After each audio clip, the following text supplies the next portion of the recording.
مجھے کوفہ والوں مسافر نہ سمجھو، میں آیا نہیں ہوں بلایا گیا ہوں، کہ مہمان بنا کر ستایا گیا ہوں، میں رویا نہیں ہوں رلایا گیا ہوں، مجھے کوفہ والوں مسافر نہ سمجھو، میں آیا نہیں ہوں بلایا گیا ہوں، کہ مہمان بنا کر ستایا گیا ہوں، میں رویا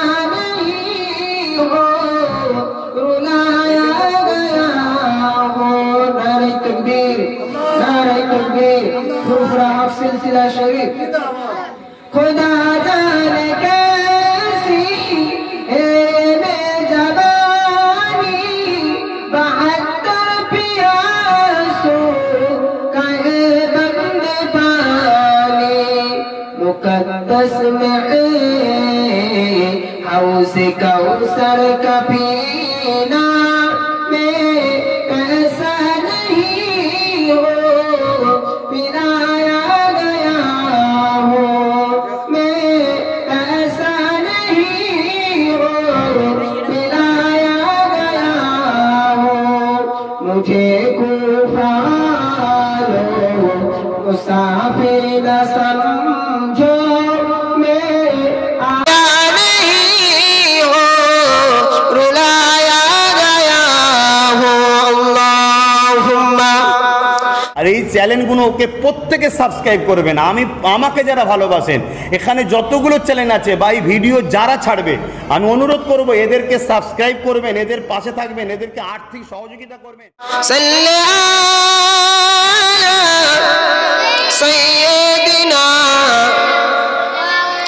مولانا محمد وعلی آل سیدنا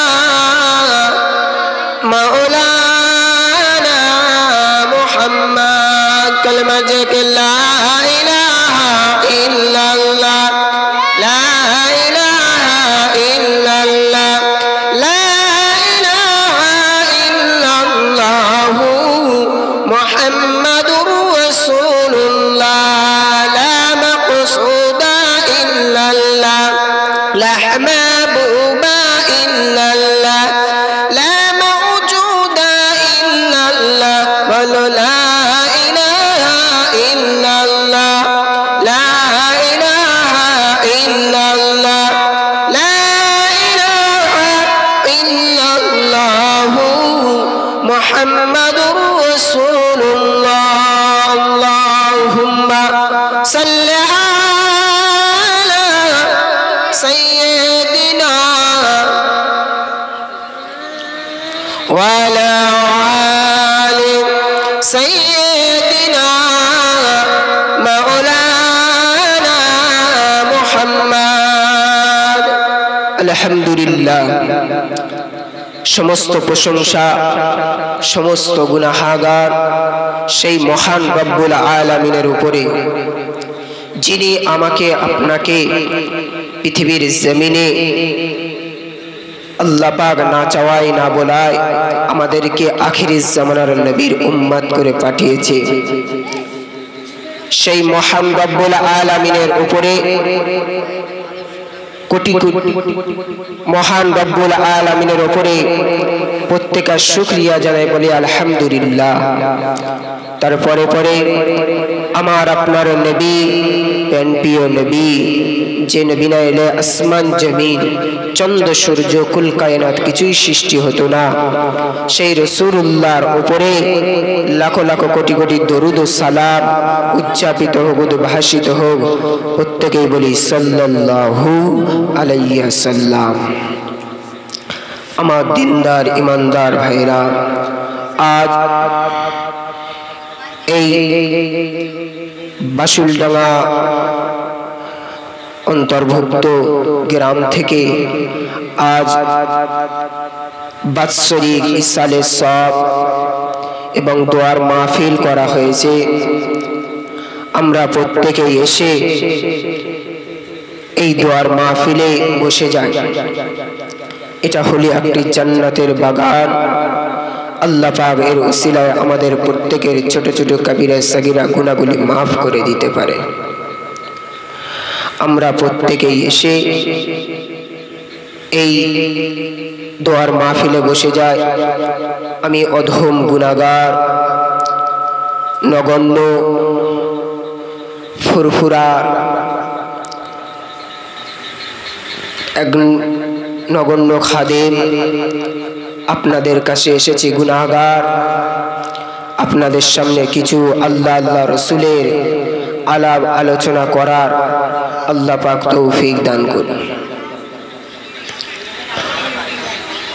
আমার ভাই সকল বন্ধুগণ, আমার আল্লাহ পাক কুরআনুল কারীমের ভিতরে বলছেন, ওয়াকিমুস সালাত ওয়া আতুজ যাকাত ওয়ারকাউ মা'আর রাকিন। আমার আল্লাহ পাক বলছেন, ওয়াকিমুস সালাত, তোমরা নামাজ আদায় করো, ওয়া আতুজ যাকাত, তোমরা যাকাত আদায় করো, ওয়ারকাউ মা'আর রাকিন, এবং রুকুদারদের সাথে রুকুটা প্রদান করো।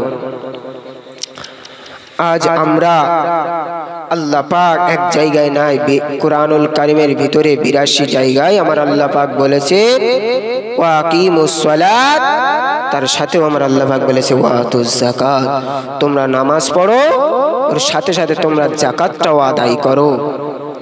আজ আমরা মুসলমান, আজ আমরা ইয়ং তরুণ, আজ আমরা যুবক যুবতী, আজ আমরা প্রত্যেকেই এই নামাজ থেকে আমরা প্রত্যেকেই দূরে থাকি। এই নামাজ প্রত্যেকে দূরে থাকি। আমার আল্লাহ পাক কুরআনুল কারীমের ভিতরে বলছেন, মান তারাকাস সালাতি মুতাআম্মিদান ফাকাদ কাফার, যার ভিতরে নামাজ নেই তার ভিতরে ঈমান নেই, সে হলো কাফের। মুসলমান ঘরের ছেলেরা, এ নবী পাকের উম্মতিরা, এ ফুরফুরের পাগলেরা, কানটা খাড়া করে শুনে রেখে দিন। আমার আল্লাহ পাক কুরআনুল কারীমের ভিতরে জানালেন, মান তারাকাস সালাতি মুতাআম্মিদান ফাকাদ কাফার, যার ভিতরে নামাজ নাই তার ভিতরে ঈমান নাই। ও ভাইজানেরা, ও নবী পাকের প্রেমিকেরা, দয়া রাসূল কিতাবের ভিতরে বলেন, যার ভিতরে নামাজ নাই তার ভিতরে ঈমান নাই। আমার রাসূল আরো বলেন, যার ভিতরে ঈমান নাই তার ভিতরে দ্বীন নাই, যার ভিতরে দ্বীন নাই তার ভিতরে দ্বীনের খুঁটি নাই। এবারে বলো দেখি, দ্বীনের খুঁটি যদি বানা থাকে তাহলে সে কি বেকার? একটি যদি বা 7 পেলা ঘর বাঁধা হয়, তার যদি বানা 4টে পিলার দেওয়া হয়, সে 7টা কি কার উপরে ভর দিয়ে থাকবে? আজ মুসলমান তেমন হয়ে গিয়েছে, নিজে ভর হয়ে থাকতে পারে না, নিজের ঈমানটা নষ্ট করে দিয়েছে, নিজের কোনো খুঁটি নাই, অন্য মানুষের উপরে ভর দিয়ে না চলাফেরা করে। এ মুসলমান শুধরে যা, শুধরে যা। আল্লাহ পাক কিয়ামতের ময়দানে পঙ্কু পঙ্কু ভাবে প্রত্যেকটা জিনিসের হিসাব নেবে। সেদিন বান্দা তুমি যদি বা হিসাবটা দিতে পারো, তুমি কামিয়াবি হয়ে যাবে। আর যদি বানা তুমি ওই দিনে যদি বানা হিসাবটা দিতে পারো, বান্দা তুমি ওখানে ফেল করে গেলে তোমার জাহান্নামে ভুগতে হবে, তোমার জাহান্নামে থাকতে হবে। বান্দা শুধরে যাও। আজ কত জলসা হচ্ছে, কত মাহফিল হচ্ছে, প্রত্যেকটা আলেম ওলামারা আসছে, এসে বলে যাচ্ছে বাবা তোমরা নামাজ পড়ো, নামাজ পড়ো। আর আজ আমরা ওটা থেকে বেশি দূরে থাকি, ওই নামাজের থেকে দূরে থাকি। যখন মসজিদে বলছে হাইয়া আলাস সালাহ, এসো নামাজের দিকে, আর আজ এখন আমরা বলছি হাইয়া আলাস সালাহ, ইমাম মুয়াজ্জিন তোরা চালা। আমরা এদিকে অন্য কিছু চালাচ্ছি, ইমাম আর মুয়াজ্জিন তোরা চালা। শুধরে যাও বাবা, মরণের সময় শয়তান যদি বা ঈমানটা শেষ করে দেয়, বেগার হয়ে গেল। কিতাবের ভিতরে আছে মরণের সময়ও শয়তান ঈমানটা নষ্ট করতে আসে। মুসলমান ঘরের ছেলেরা, এ নবী পাকের উম্মত উম্মতিরা, এ নবীর দিবানা কান খুলে শুনে রেখে দিন। হাদিস পাকের ভিতরে পাওয়া যায়, হাদিস পাকের ভিতরে পাওয়া যায় একটা মানুষ যখন ইন্তেকালের সময় আল্লাহ পাক কুরআনুল কারীমে বলতেন কুল্লু নাফসিন যায়িকাতুল মাউত, বান্দারে তোর মৃত্যুর স্বাদ অবশ্যই গ্রহণ করতে হবে। আমি আল্লাহ পাক একটি নির্ধারিত সময় রেখেছি, সেই সময়টা যখন আসবে আমার মালাকুল মউত, যখন আল্লাহ পাকের ফেরেশতা আজরাইল আলাইহিস সালাম এসে তোর জানটা কবজ করে নিয়ে যাবে। বান্দারে মরণের আগে সুধরে যা, মরণের আগে ভালো হয়ে যা। বান্দা যখন তোর জানটা নিতে আসবে, তখন যদি বা ওই জান কবজের সময় যদি বা শয়তানের খবলে পড়ে যায়, ঈমানটা নষ্ট হয়ে যায়, তাহলে সর্ব জায়গায় বেকার হয়ে যাবে। এ বান্দা শুনে রেখে দে, যখন জান কবজ করতে আসে এমন সময় শয়তান এক পেয়ালা ঠান্ডা বরফের পানি হাতে করে নিয়ে আসে। এসে তখন বান্দা যখন মৃত্যুর যন্ত্রণায় পিপাসায় কাতর হয়ে পড়ে, পিপাসায় যন্ত্রণায় পিপাসায় কাতর হয়ে পড়ে আর মৃত্যুর যন্ত্রণায় ছটফট করতে থাকে, এমন সময় শয়তান এসে বলে বান্দারে তুই কি ঠান্ডা পানি পান করতে চাস? এ মুসলমান ঘরের ছেলেরা, এ নবী পাকের উম্মত উম্মতিরা, এমন সময় বান্দা বলে, বান্দার পিপাসায় জবানটা শুকিয়ে যায়, বান্দার পিপাসায় জবানটা শুকিয়ে যায়। এমন সময় বান্দা বলে আমি এই পানিটা পান করতে চাই। তখন শয়তান বলে বান্দারে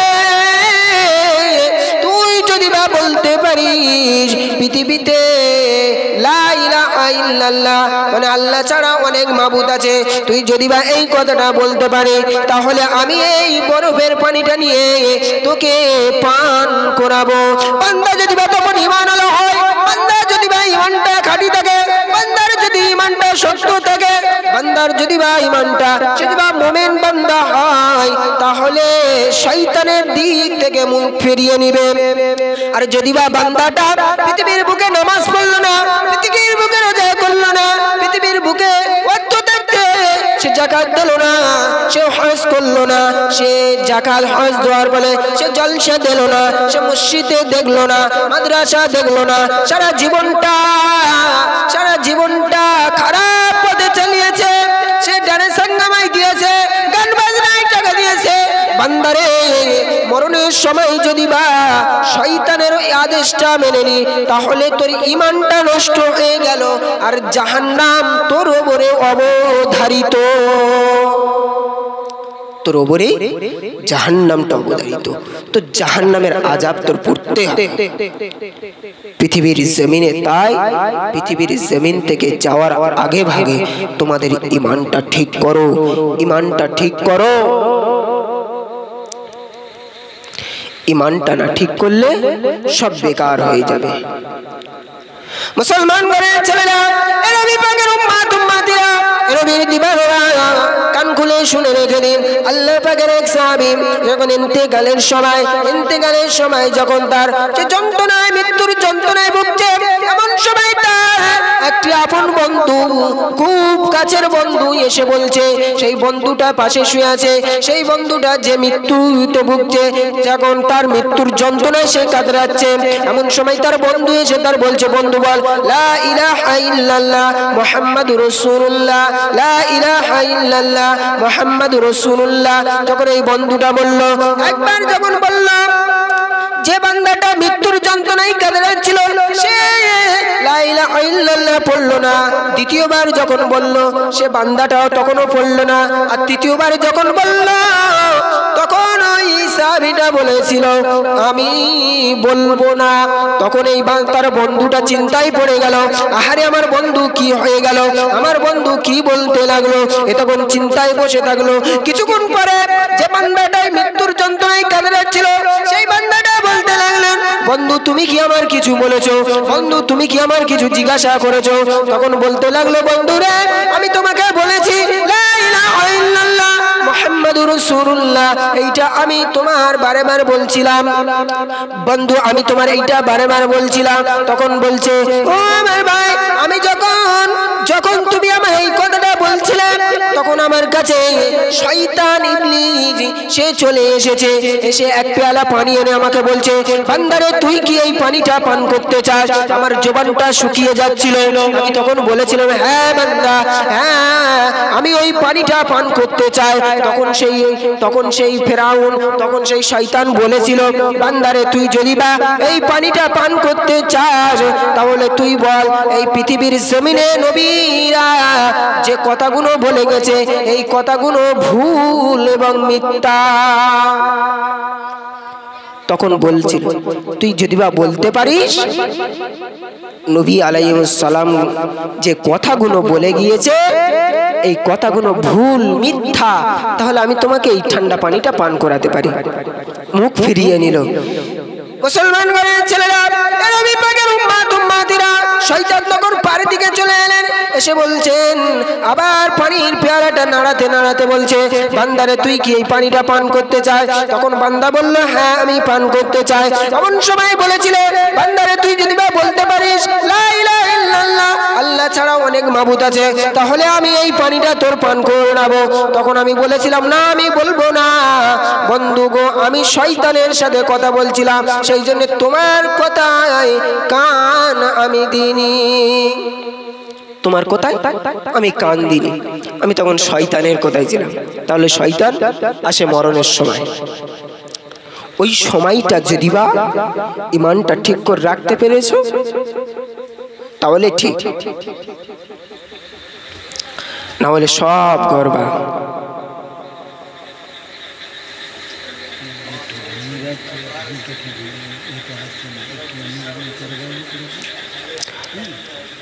সব বেকার হয়ে যাবে।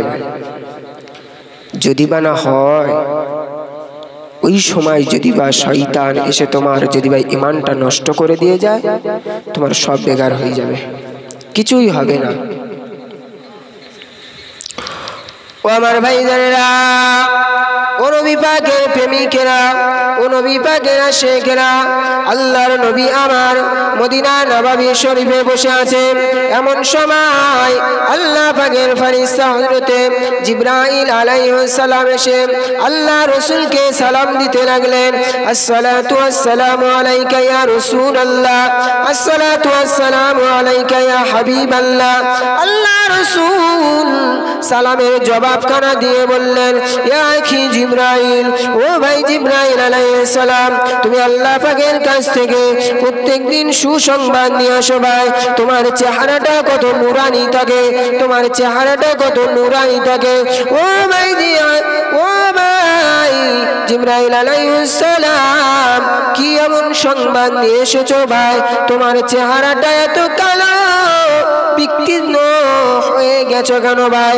আল্লাহ পাকের রাসূল এই কথাটা বলার পরে আল্লাহ পাকের ফেরেশতা হযরতে জিবরাইল আলাইহিস সালাম বলতে লাগলেন, ইয়া রাসূলুল্লাহ, ইয়া হাবিবাল্লাহ, হুজুর আমি এখনই আল্লাহ পাকের কঠিন জাহান্নাম থেকে ঘুরে আসলাম।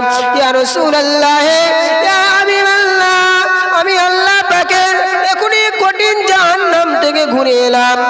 আল্লাহ পাকের জাহান্নামটা এত এত সত্য,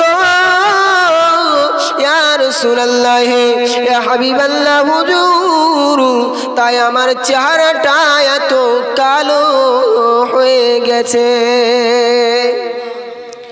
এত কালো হয়ে গেছে, এত জাহান্নামের আগুনটা এত কঠিন।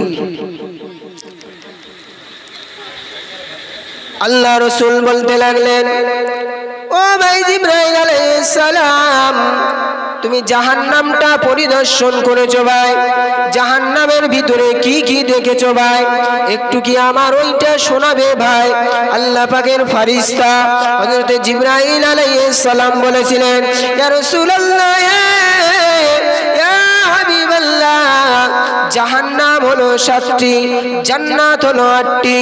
জাহান্নামের একটি দরজা থেকে আরেকটি দরজা পর্যন্ত যেতে 70,000 বছর সময় লাগবে। ক বছর? 70,000 বছর। একটা জাহান্নাম থেকে আর একটা জাহান্নামের দরজা অবধি যেতে 70,000 বছর সময় লাগবে। আল্লাহ পাকের নবী বললেন, ও ভাই জিবরাইল আলাইহিস সালাম, আর কি দেখেছো ভাই? আমাকে একটু শোনাবে নাকি ভাই? আল্লাহ পাকের ফেরেশতা হযরতে জিবরাইল আলাইহিস সালাম বললেন, ইয়া রাসূলুল্লাহ, ইয়া হাবিবাল্লাহ, আল্লাহ পাক জাহান্নামটা প্রথমে 1000 বছর পোড়ালেন।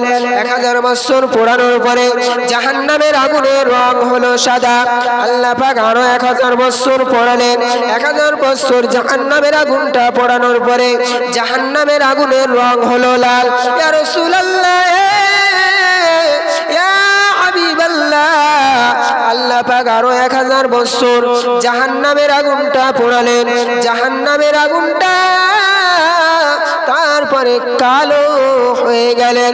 ইয়া রাসূলুল্লাহ, ইয়া হাবিবাল্লাহ, হুজুর জাহান্নামের আগুন এত কালো, এত কালো, যদি বা কোনো জাহান্নামী এক আঙুল ছাড়া ছাড়া দাঁড়িয়ে থাকে, কেউ কারোর দেখতে পাবে না। বলেন আল্লাহু আকবার। জাহান্নামের আগুন এত কালো, এক আঙুল ছাড়া ছাড়া থাকলে কেউ কারোর দেখতে পাবে না। এই কি জাহান্নামটা কাঠ দিয়ে পোড়ানো না? আমরা চুলোয় ভাদরা দেখি কাঠ দিয়ে, পাতা দিয়ে ধরাই, কিন্তু জাহান্নামটা আল্লাহ পাক ধরিয়েছে পাথর এবং মানুষ দিয়ে।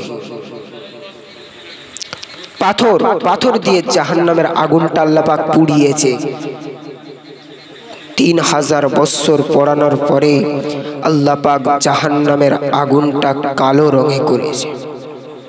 আর জাহান্নামীরা যখন ওই জাহান্নামে যাবে, বলছে এক আঙুল ছাড়া ছাড়া যদি বা থাকে, তাহলে কেউ কারো দেখতে পাবে না।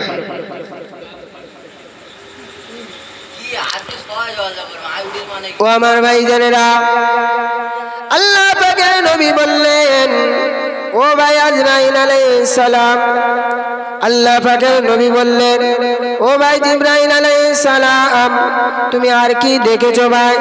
জাহান্নামের ভিতরে আর কি দেখেছো ভাই? আমাকে একটু শোনাও না ভাই।